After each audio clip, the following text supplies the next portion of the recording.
Hi అండి. ఈరోజు నేను ఈజీగా టమాటా రైస్ చేస్తున్నాను. హాస్టల్లో ఉండే పిల్లలు అబ్బాయిలు అందరూ చేసుకునేటట్టుగా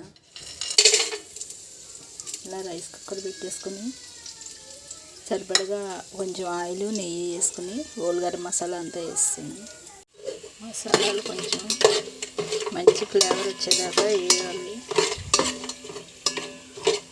ఇలా వేయించుకుని ఇందులో ఇప్పుడు ఉల్లిపాయ పచ్చిమిర్చి వేద్దాం. ఉల్లిపాయ మగ్గింది, కొంచెం రంగు మారాక ఒక స్పూను అల్లం వెల్లుల్లి పేస్ట్.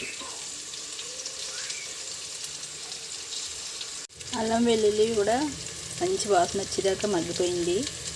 టమాటా ప్యూరీ వేసేస్తున్నాను. టమాటా రైస్ కదా, ఇలా పేస్ట్ వేసుకుంటే రైస్ చాలా టేస్టీగా ఉంటుంది. కర్రీస్ ఏం కాకపోయినా ఒట్టిది తినేయచ్చు.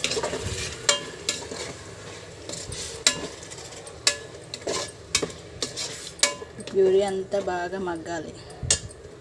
అలాగే తరిగి పెట్టిన గుప్పిడి కొత్తిమీర కూడా వేస్తున్నాను. పుదీనా అవసరం లేదు ఇందులోకి. కొత్తిమీర ఇంకా ఎక్కువ వేసుకున్నా బాగానే ఉంటుంది టేస్ట్కి సరిపడగా ఉప్పు, కారం అన్నీ వేసుకుందాం. ఇప్పుడే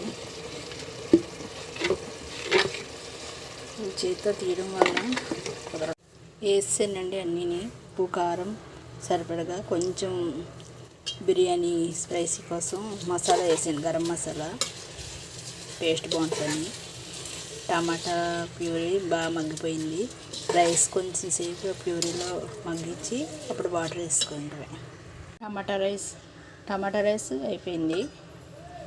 చూద్దాం. బాగా వచ్చింది వేడివేడిగా.